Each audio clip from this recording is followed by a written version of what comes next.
Welcome to today's presentation. Today we'll be learning how to prepare hydrochloric acid and uses of hydrochloric acid and physical properties of hydrochloric acid. Let us see the structure of hydrochloric acid. It consists one hydrogen and one chlorine. The uses of hydrochloric acid. Hydrochloric acid is used to clean the metal surfaces. It is used in cleaning. It is used as a cleaning agent.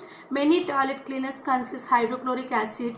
It is used to prepare the medicines, dyes, drugs, etc. It is also produced in the human intestine, which helps for digestion of the food and also helps to kill the germs present in the food. Here you can see the flow chart of uses of HCl in the flow chart form. Next, let us go preparation of hydrochloric acid. Hydrochloric acid is prepared by dissolving the hydrogen chloride gas in the water. So first we need to prepare the hydrogen chloride gas. So to prepare the hydrogen chloride gas in the laboratory, we need to require sodium chloride and concentrated sulfuric acid. When the sodium chloride and the concentrated sulfuric acid is heated in the round bottom flask below 200 degrees Celsius, it produces sodium hydrogen sulfate as a salt, which is an acidic salt, and also produce hydrogen chloride gas. So this hydrogen chloride gas passes through delivery tube, which is connected to the washer bottle. The washer bottle again here consists concentrated sulfuric acid. Here the concentrated sulfuric acid main function is to remove the moisture present in the HCl gas. So it acts as a drying agent. Now the dried HCl gas passes through delivery tube and collected in the gas jar. So when the HCl is collected in the gas jar, the air displacing upward. The air displaces upward as HCl gas is heavier than the air. It displaces the air upward.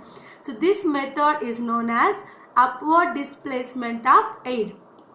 The drying agent is used to dry HCl is concentrated sulfuric acid. The method of collection of the HCl gas is upward displacement of air. And the reactants we use here sodium chloride and concentrated sulfuric acid. Sodium chloride is mostly preferred to prepare the HCl gas from concentrated sulfuric acid as it is cheaply available and it is cheap.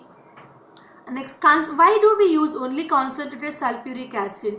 Because it is non-volatile in nature. It is not volatile during a reaction process. Instead of the H2SO4, if you use concentrated nitric acid, in that case also we get HCl gas. But thing is HNO3 is a volatile acid.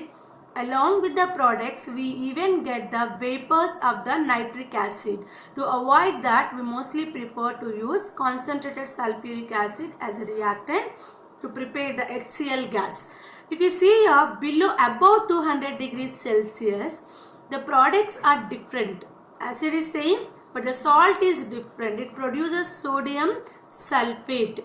What happens if we proceed the reaction above 200 degrees Celsius? If the reaction proceeds above 200 degrees Celsius, it causes some problems. The problems are that the fuel gets wasted and the glass apparatus may tend to crack due to high temperature. When the reaction carries above 200 degrees Celsius, it produces sodium sulfate as a salt. This sodium sulfate is a hard sticky substance which stuck to the glass and it makes glass apparatus unfit for further use. So that's the reason the reaction condition should be always below 200 degrees Celsius. So next, some precautions. The temperature should be maintained at nearly 200 degrees Celsius. It should not exceed 200 degrees Celsius. Delivery tube should be dipped in the drying agent as to dry HCl properly, and lower end of the Thysell funnel must be dipped in concentrated sulfuric acid to avoid the escape of the HCl gas through Thysell funnel. Now whatever HCl gas is collected in the gas jar is dissolved in the water to prepare the hydrochloric acid. When we dissolve HCl in the water, it is highly soluble in the water. It immediately dissolves and leads to back suction of the acid. That leads to crack the glass apparatus. To avoid that, to avoid the back suction, The HCl acid is prepared by dissolving the HCl gas in the water by special funnel arrangement. This special funnel arrangement prevents the back suction of acid, and this process continues until all the water saturated with the HCl gas. Let's come to physical properties of the hydrogen chloride. The hydrogen chloride is a colorless gas, a pungent choking odor. It is heavier than the air, highly soluble in water. It is acidic in nature. It is a colorless gas, a colorless liquid. It is heavier than the air. Here you can see, when we pour HCl gas into the gas jar which contain the burning candle, as HCl is heavier than the air, the HCl comes downward and the air displaces upward. So when air displaces upward, there won't be any air for further continuation of burning of the candle. So the candle extinguishes.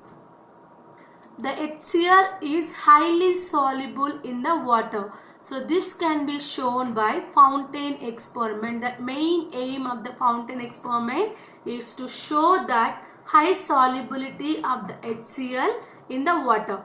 So this is a setup for the fountain experiment.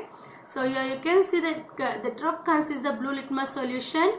So the dropper consists of water. When we squeeze, the round bottom flask is filled with dry HCl gas. When we squeeze the dropper, the water present in the dropper enter into the RB flask. When water enters inside, the HCl present in the RB flask immediately dissolves in this water and creates the partial vacuum in the RB flask. When the pressure decreases here, to equalize the pressure, the blue litmus solution rapidly rushes upward and emerges as a red fountain as when it come in contact with dry HCl. It shows that the HCl is highly soluble in the water and it is acidic in nature. Next, test for HCl gas. The HCl is tested with ammonia. So if it is a HCl, when it reacts with the ammonia, or when we bring glass rod dipped in ammonia near the HCl, it produces dense white fumes due to formation of ammonium chloride. Ammonium chloride is formed due to when an ammonia reacts with the HCl.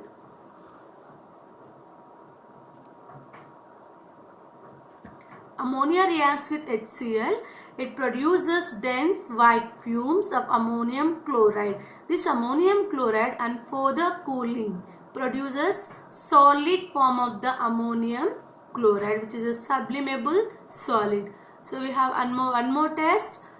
When HCl reacts with the silver nitrate, it produces white precipitate of the silver chloride. When HCl reacts with silver nitrate, it produces white precipitate of the silver chloride. Here the last questions, write your observations. When HCl reacts with silver nitrate, what will be your observation? It produces white precipitate of the silver chloride, which is soluble in excess of ammonium hydroxide. As HCl is acidic in nature, when we test with the blue litmus solution, it turns red. Thank you.